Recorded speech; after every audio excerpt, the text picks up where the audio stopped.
Hello everybody and welcome to exam bar. दोस्तों, I hope आप सब लोग लॉकडाउन में भी अपनी अपनी स्टडी को स्मार्ट तरीके से कंटिन्यू किए होंगे। और जैसे ही लॉकडाउन खत्म होगा, जितनी भी आने वाली वैकेंसीज हैं उसमें आप सक्सेस गेन करेंगे। दोस्तों, आज की डेट में जब कंपटीशन टफ होता जा रहा है, उतना ही स्टडी का पैटर्न भी बदलता जा रहा है। आज हम लोगों को एक क्वेश्चन के साथ साथ कई और रिलेटेड क्वेश्चंस भी देखने पड़ते हैं, क्योंकि जो क्वेश्चंस का जो लेवल बन रहा है वो कुछ डिफरेंट बन रहा है। तो आज की इस क्लास में कुछ हम ऐसे ही स्टडी करने वाले हैं। जितने भी ऑब्जेक्टिव क्वेश्चंस हैं, उन क्वेश्चंस के साथ साथ बनने वाले जितने भी इंपॉर्टेंट फैक्ट्स हैं और उन फैक्ट्स से बनने वाले जितने भी इंपॉर्टेंट क्वेश्चंस हैं, उन क्वेश्चंस को भी डिस्कस करेंगे। तो दोस्तों, आज की क्लास में बड़ा ही मजा आने वाला है। इसको हम लोग पूरे एंजॉयमेंट के साथ डिस्कस करेंगे। तो आप लोग कॉपी और पेन को लेकर बैठ जाइए और हम लोग शुरू करते हैं आज की क्लास और लेते हैं क्वेश्चन नंबर 1। तो दोस्तों, देखते हैं क्वेश्चन नंबर 1 क्या है। दोस्तों, क्वेश्चन नंबर 1 है, हैदराबाद रियासत को भारतीय गणतंत्र में मिलाने के लिए चलाया गया ऑपरेशन। दोस्तों, इस क्वेश्चन को मैं दूसरे वर्ड्स में अगर बोलूं तो ये क्वेश्चन बनेगा, हैदराबाद रियासत को भारतीय गणतंत्र में मिलाने के लिए कौन सा ऑपरेशन चलाया गया था। तो दोस्तों, इसका जो राइट आंसर बनेगा वो बनेगा ऑप्शन नंबर बी। क्या बनेगा? Option number B. हैदराबाद रियासत को भारत में मिलाने के लिए ऑपरेशन पोलो चलाया गया था। अच्छा दोस्तों, बात है 1947 की, भारत की आजादी की, और उसी समय जब भारत का बंटवारा हुआ था उस टाइम की। दोस्तों, जब भारत का बंटवारा हुआ और दो देश बने, दो नेशन बने, भारत और पाकिस्तान, तो उस टाइम पे जितनी भी देशी रियासतें थीं उनको कुछ ऑप्शंस दिए गए। उनको ये बोला गया कि आप अगर हिंदुस्तान में मिलना चाहते हैं, भारत में मिलना चाहते हैं तो भारत में मिल जाइए, पाकिस्तान के साथ जाना चाहते तो पाकिस्तान में मिल जाइए, और अगर आप इंडिपेंडेंट स्वतंत्र रहना चाहते हैं तो आप स्वतंत्र भी रह सकते हैं। तो दोस्तों, जितनी भी रियासतें थीं उसमें से मैक्सिमम भारत के साथ आ गई, कुछ पाकिस्तान में मिल गई, और 3 रियासतें, एक जम्मू कश्मीर की, दूसरी जूनागढ़ की, और तीसरी हैदराबाद की, ये 3 रियासतों ने स्वतंत्र रहने का डिसीजन लिया। तो उसके बाद में जूनागढ़ में जनमत कराया गया था, और कश्मीर के साथ में सबको पता है क्या हुआ था। और बची हैदराबाद। हैदराबाद में ऑपरेशन पोलो चला के हैदराबाद रियासत में जो निजाम थे उनकी उनकी राजशाही को खत्म किया गया था, और हैदराबाद को ऑपरेशन पोलो के द्वारा भारतीय गणतंत्र में मिला लिया गया था। तो इतनी बात इस आंसर की हो जाती है। अब दोस्तों, जितने भी और हम लोगों ने ऑपरेशंस लिखे हैं उनकी बात कर लेते हैं। दोस्तों, ऑपरेशन विजय, कौन सा? ऑपरेशन विजय चलाया गया था। कब चलाया गया था? ये चलाया गया था 1961 में। कब चलाया गया था दोस्तों? 1961 में। और किसके खिलाफ चलाया गया था? ये चलाया गया था पुर्तगालियों के खिलाफ, पुर्तगाली के खिलाफ। ठीक है दोस्तों। अच्छा, पुर्तगाली का मतलब, दोस्तों जब देश आजाद हुआ था तो गोवा उस टाइम पर भी आजाद नहीं हुआ था। तो गोवा कब आजाद हुआ? दोस्तों, गोवा आजाद हुआ था 1961 में, और ऑपरेशन विजय चलाकर भारतीय सेना ने गोवा तथा दमन दीव इनको 1961 में भारत में मिला लिया था। तो यहां से एक बात क्लियर हुई, ऑपरेशन विजय कब चला था? 1961 में चला था। किसके खिलाफ चला था? पुर्तगालियों के खिलाफ चला था। क्यों चला था? क्योंकि इस ऑपरेशन के द्वारा गोवा और दमन द्वीप को भारतीय गणतंत्र में मिलाया गया था। तो पहली बात दोस्तों, एक बार ऑपरेशन विजय और चला है कारगिल के टाइम पर। जब कारगिल का युद्ध हुआ था पाकिस्तान के खिलाफ, तब भी सेना ने ऑपरेशन विजय ही चलाया था। तो दोस्तों, ऑपरेशन विजय 2 बार चला है। एक बार 1961 में, और दूसरी बार कारगिल युद्ध के टाइम पर। तो दोस्तों, इतना फैक्ट ऑप्शन ए से। ऑप्शन सी क्या कहता है? ऑप्शन सी है blue star. Operation blue star चला था। कब चला था? ये चला था 1984 में। अच्छा, 1984 में क्यों चला था? दोस्तों, जब खालिस्तान की मांग करने वाले अलगाववादियों के नेता सिख सरदार जरनैल सिंह अमृतसर के गुरुद्वारा में आके छुप गए थे, तो उनको पकड़ने के लिए, उनको अरेस्ट करने के लिए सेना ने चलाया था ऑपरेशन ब्लू स्टार। कब चला था? 1984 में चला था। किसके खिलाफ चला था? सिख सरदार जरनैल सिंह के खिलाफ चला था। क्यों? क्योंकि वो अलग खालिस्तान की मांग कर रहे थे। दोस्तों, ऑपरेशन मेघदूत भी 1984 में ही चला था, और ये चला था किसको? सियाचिन ग्लेशियर। कौन सा? सियाचिन ग्लेशियर पे कब्जा करने के लिए। ये 1984 में चला हुआ ऑपरेशन मेघदूत, और इस मेघदूत ऑपरेशन का मेन पर्पस था जो सियाचिन ग्लेशियर है उस पे कब्जा करना। तो इस ऑपरेशन के द्वारा सियाचिन ग्लेशियर पर कब्जा किया गया था। आई थिंक दोस्तों, जितने फैक्ट यहां से बनते हैं आपको वो सारे फैक्ट समझ में आए होंगे। तो दोस्तों, अब हम डिस्कस करते हैं क्वेश्चन नंबर 2। क्वेश्चन नंबर 2 में क्या लिखा है? विजयनगर शासक कृष्णदेव राय, कौन है? कृष्णदेव राय के समय किस साहित्य का स्वर्ण युग था? किस साहित्य का स्वर्ण युग था? दोस्तों, जितने भी अलग अलग अच्छे राजा हुए हैं उन सब ने साहित्य को आश्रय दिया है। तो इसी क्रम में विजयनगर साम्राज्य के बारे में क्वेश्चन बना है। दोस्तों, विजयनगर साम्राज्य की बात हम जब भी करते हैं तो कृष्णदेव राय एक महत्वपूर्ण राजा के रूप में सामने आते हैं। दोस्तों, इनका जो वंश था वो था तुलुव। ये तुलुव वंशीय राजा थे, और ये तुलुव वंश के सबसे महान, प्रतापी व विद्वान राजा थे। दोस्तों, इनके शासनकाल में जो तेलुगु साहित्य था, कौन सा साहित्य? तेलुगु साहित्य अपने चरम पर था, और ये राजा खुद में बड़ा एक विद्वान व्यक्ति था। जो कृष्णदेव राय है ये खुद में एक बड़े विद्वान व्यक्ति है, और इन्होंने खुद एक बड़ी ही फेमस पुस्तक लिखी है, आमुक्त माल्याद। यहां से कई बार क्वेश्चन बन जाता है कि आमुक्त माल्याद के राइटर कौन है? दोस्तों, आमुक्त माल्याद ग्रंथ के राइटर हैं राजा कृष्णदेव राय। किस वंश के राजा हैं? ये तुलुव वंश के राजा हैं। इनके शासन काल में कौन सा साहित्य चरम पर था? आंसर बनेगा तेलुगु साहित्य चरम पर था।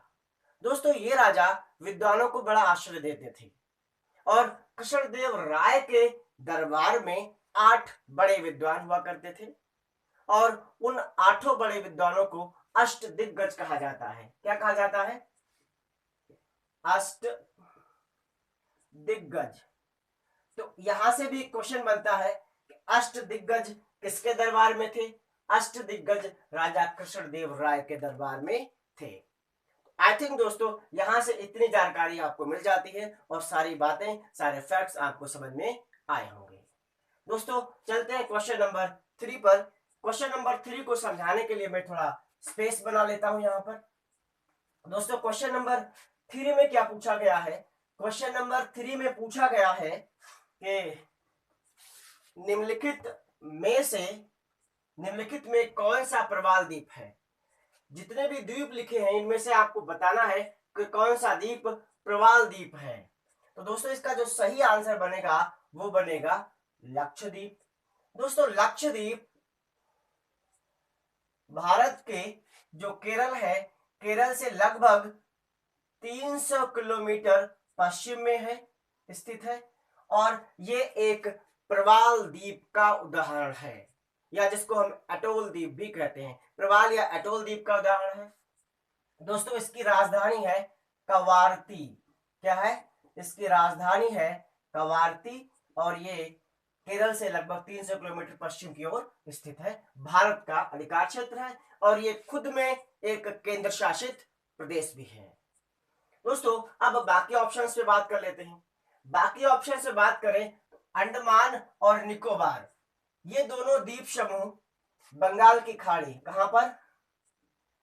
बंगाल की खाड़ी में स्थित है। ये इस टाइप से ये बंगाल की खाड़ी में स्थित है। दोस्तों ये यहां से एक बड़ा अच्छा क्वेश्चन बनता है कि अंडमान को निकोबार से कौन सा चैनल अलग करता है। तो इसका जो सही आंसर बनेगा, अंडमान को निकोबार से अलग करने वाला चैनल है 10 डिग्री चैनल। अंडमान को निकोबार से अलग करने वाला कौन सा चैनल है? 10 डिग्री चैनल। ये क्वेश्चन कई बार पूछा जा चुका है डिफरेंट एग्जाम्स में। दोस्तों अब बात करते हैं ऑप्शन नंबर डी की। ऑप्शन नंबर डी में क्या लिखा है? ऑप्शन नंबर डी में लिखा है माजुली आइलैंड। कौन सा आइलैंड? माजुली आइलैंड। दोस्तों माजुली जो द्वीप है वो असम, कहां पर? असम राज्य में ब्रह्मपुत्र नदी पर बना हुआ विश्व का सबसे बड़ा नदी द्वीप है। कैसा द्वीप है? नदी द्वीप है। कहने का मतलब इस द्वीप को ब्रह्मपुत्र नदी ने बनाया है और यह विश्व का सबसे बड़ा नदी द्वीप है। तो दोस्तों यहां से कई बार क्वेश्चन बनता है कि विश्व का सबसे बड़ा नदी द्वीप कौन सा है? तो विश्व का सबसे बड़ा नदी द्वीप है माजुली द्वीप। कहां पर है? असम में है। किस नदी पर है? ब्रह्मपुत्र नदी पर है। दोस्तों इतनी बातें आपको यहां से याद रखनी है। और अब चलते हैं क्वेश्चन नंबर 4 पर। क्वेश्चन नंबर 4 में क्या बताया गया है, क्या पूछा गया है? तो क्वेश्चन नंबर 4 में पूछा गया है निम्नलिखित जनजातियों में से कौन सी केरल में पाई जाती है? तो दोस्तों यहां पर जो आंसर बनेगा वो बनेगा कोचू। कोचू जनजाति केरल में पाई जाती है। और बाकी जनजातियां कहां पाई जाती है, जरा उसको देख लेते हैं। दोस्तों चेचू, कौन सी? चेचू जनजाति पाई जाती है कहां पर? उड़ीसा, आंध्रा और कर्नाटक। कहां पर? उड़ीसा, आंध्रा और कर्नाटक राज्य में पाई जाती है। कौन सी? चेचू जनजाति। डाफला कहां पर पाई जाती है दोस्तों? डाफला पाई जाती है अरुणाचल प्रदेश में। कहां पर? अरुणाचल प्रदेश में। और दोस्तों ये तो केरल में पाई जाती है। लेप्चा, दोस्तों लेप्चा पाई जाती है सिक्किम। कहां पर? सिक्किम और त्रिपुरा। कहां पर? सिक्किम और त्रिपुरा में पाई जाती है कौन सी? लेप्चा जनजाति। तो दोस्तों जनजातियों से अक्सर क्वेश्चन पूछ लिए जाते हैं कि लेप्चा जनजाति कहां पाई जाती है। तो लेप्चा जनजाति सिक्किम में पाई जाती है, साथ साथ त्रिपुरा में पाई जाती है। आपसे मैंने पूछा डाफला जनजाति कहां पाई जाती है। तो दोस्तों डाफला जनजाति अरुणाचल प्रदेश में पाई जाती है। तो आई थिंक दोस्तों आपने सारी बातों को नोट डाउन कर लिया होगा। आप इसका बाद में रिवीजन कर लेंगे। तो दोस्तों अब चलते हैं क्वेश्चन नंबर 5 पे और देखते हैं क्वेश्चन नंबर 5 में क्या आंसर निकल के आता है। दोस्तों क्वेश्चन नंबर 5 में जो क्वेश्चन पूछा गया है वो पूछा गया है लाला लाजपत राय ने अपना राजनैतिक गुरु किसे माना था। तो दोस्तों लाला लाजपत राय ने अपना राजनैतिक गुरु माना था मैजिनी को। किसको माना था दोस्तों? मैजिनी को माना था। दोस्तों मैजिनी इटली के राष्ट्रवादी नेता थे। कैसे? राष्ट्रवादी नेता थे। कहां के थे? इटली के थे। मैजिनी कहां के थे? इटली के थे, जहां की अपनी श्रीमती सोनिया गांधी जी हैं। तो इटली के नेता थे, राष्ट्रवादी नेता थे मैजिनी। और इन्होंने 1848 में इटली के तानाशाह शासक के रूप में पदभार ग्रहण किया था। तो दोस्तों ये बात इस क्वेश्चन के आंसर से हुई। अब जरा बाकी ऑप्शंस पे भी हम लोग डिस्कस कर लेते हैं। दोस्तों बाकी ऑप्शंस में अगर हम डिस्कस करना चाहें तो पहला ऑप्शन मिलता है ए, विवेकानंद। तो दोस्तों ये बहुत ही फेमस शख्सियत है भारत की। विवेकानंद का जन्म दोस्तों 12 जनवरी 1863 बंगाल में हुआ था। कहां हुआ था?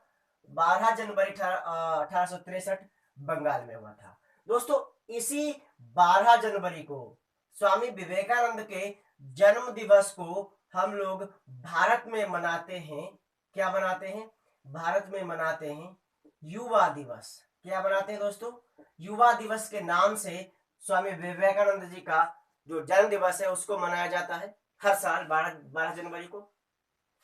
दोस्तों जब ये बचपन में थे तो इनका बचपन का नाम था, क्या नाम था? नरेंद्र दत्त। क्या नाम था? नरेंद्र दत्त का नाम था। शुरू से इनका नाम विवेकानंद नहीं था। दोस्तों जब ये 1893 में जब ये शिकागो, कहां पर? शिकागो धर्म सम्मेलन में भाग लेने के लिए जा रहे थे, तो उससे पहले खेतड़ी के राजा, कहां पर? कौन? खेतड़ी के राजा जो थे, उन्होंने इनको विवेकानंद की उपाधि दी थी। उन्होंने क्या बोला था इनको? उन्होंने इनको विवेकानंद की उपाधि देकर इस शिकागो धर्म सम्मेलन में भेजा था। तो दोस्तों यहां पर जाके इन्होंने एक विश्व प्रसिद्ध स्पीच दी थी, वो सबको पता है। तो यहां से भी कई क्वेश्चन बनते हैं। स्वामी विवेकानंद जी के बचपन का नाम क्या था? नरेंद्र दत्त था। इनका जन्म कब हुआ था? 12 जनवरी 1963 को हुआ था। हम युवा दिवस कब मनाते हैं? कब मनाते हैं? 12 जनवरी को मनाते हैं। क्यों मनाते हैं? स्वामी विवेकानंद जी के जन्म उपलक्ष्य में मनाते हैं। तो ये बात यहां से आ जाती है। इनको विवेकानंद की उपाधि किसने दी थी? खेतड़ी के राजा ने दी थी। शिकागो धर्म सम्मेलन कब हुआ था? 1893 में हुआ था। दोस्तों इसके बाद 1897 में इन्होंने रामकृष्ण मठ की स्थापना की। किसकी? रामकृष्ण मठ की स्थापना की थी। अब इन्होंने रामकृष्ण मठ की स्थापना क्यों की थी? क्योंकि इनके जो गुरु थे उनका नाम था रामकृष्ण। क्या नाम था? रामकृष्ण इनके गुरु जी का नाम था। तो यहां से आपको इतनी बातें मिल जाती हैं। दोस्तों अगला जो ऑप्शन सी है उसमें है दादा भाई नौरोजी। कौन है? दादा भाई नौरोजी। दोस्तों दादा भाई नौरोजी को grand old man of India कहा जाता है। क्या कहा जाता है दोस्तों? इनको grand old man of India कहा जाता है। अच्छा दोस्तों ये उदारवादी कांग्रेसी नेता थे। इन्होंने एक बड़ी ही फेमस पुस्तक लिखी थी। कौन सी लिखी थी? Poverty and un British rule in India. कौन सी पुस्तक लिखी थी? Poverty and un British rule in India. और इस पुस्तक में इन्होंने बहुत ही अच्छी तरीके से समझाया था कि अंग्रेज कैसे भारत का पैसा, भारत का धन लूट के अपने यहां ले जा रहे हैं। तो दोस्तों यहां से भी कई बार इंपॉर्टेंट क्वेश्चन बनता है कि ग्रैंड ओल्ड मैन किसे कहा जाता है? आंसर बनेगा दादा भाई नौरोजी को कहा जाता है। The poverty and un British rule in India पुस्तक के राइटर कौन है? आंसर बनेगा दादा भाई नौरोजी हैं। तो दोस्तों इतनी बात यहां से मिल जाती है। दोस्तों अब बचा option number D. Option number D में है आर.बी. नाथ टैगोर, रविंद्रनाथ टैगोर। दोस्तों रविंद्रनाथ टैगोर को गुरुदेव भी कहते थे। क्या कहते थे? इनको हम लोग गुरुदेव भी कहते हैं। अच्छा ये बड़े ही विद्वान कवि हैं।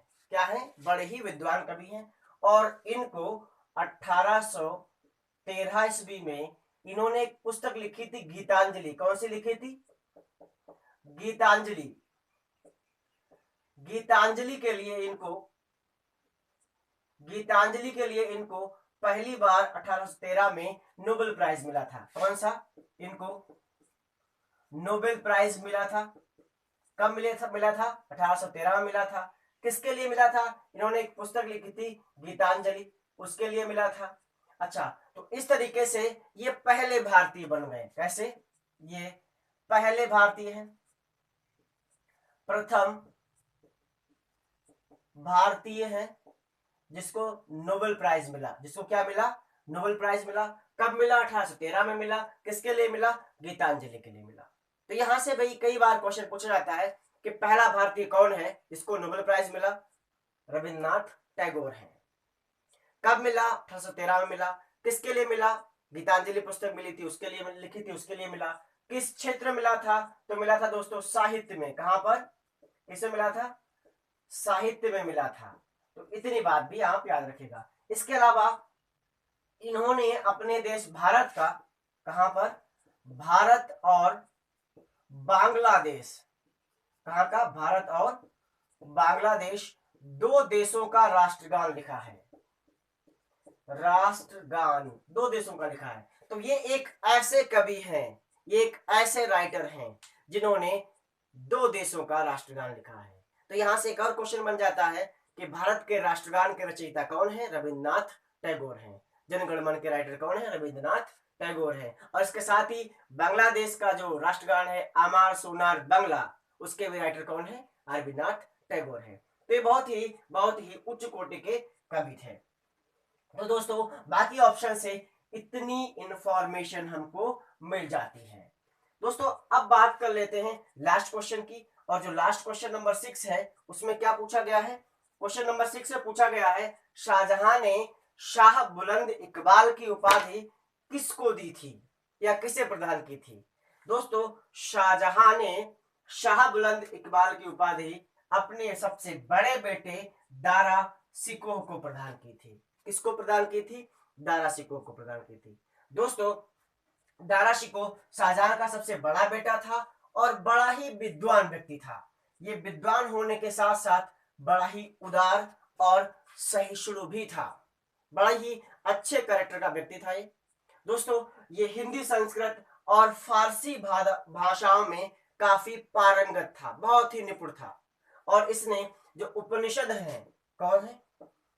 उपनिषद, इसने उपनिषदों का अनुवाद किया है। उपनिषदों का अनुवाद, उपनिषदों का अनुवाद किसमें किया है? फारसी भाषा में किया है। और जो फारसी भाषा में इसने उपनिषदों का अनुवाद किया है उसका टाइटल इसने रखा है सिर ए अकबर। सिर ए अकबर नाम से, सिर ए अकबर नाम के टाइटल से इसने उपनिषदों का फारसी भाषा में अनुवाद किया है। दोस्तों इसीलिए इसको इनके पापा शाहजहां ने इसको शाह ए बुलंद की उपाधि दी थी। दोस्तों अदर ऑप्शंस की बात करें हम तो शुजा, औरंगजेब और मुराद, ये तीनों दारा शिकोह के छोटे भाई थे। लेकिन औरंगजेब ने इनको आपस में लड़वा कर या तो मार दिया या फिर मरवा दिया और लास्ट में बचा अकेला और अपने पिता की गद्दी पर फिर वो बैठा। दोस्तों ये थी आज की क्लास। और आज की क्लास में हमने जितने भी क्वेश्चंस डिस्कस किए हैं उनसे रिलेटेड सारे फैक्ट्स और भी बनने वाले क्वेश्चंस को डिस्कस किया है। दोस्तों क्लास में दी गई इंफॉर्मेशन अगर आपको पसंद आई हो या जो भी आप इंप्रूवमेंट चाहते हैं उसको कमेंट बॉक्स में अवश्य बताएं। क्लास अगर अच्छी लगी हो तो इसको लाइक करें, मैक्सिमम शेयर करें। हमारे चैनल को भी सब्सक्राइब करें जो लोग नए आए हैं, और साथ ही साथ बेल आइकन को भी प्रेस करें ताकि आपको ऐसी बहुत सारी क्लासेस की लेटेस्ट अपडेट मिलती रहे। Thank you. जय हिंद।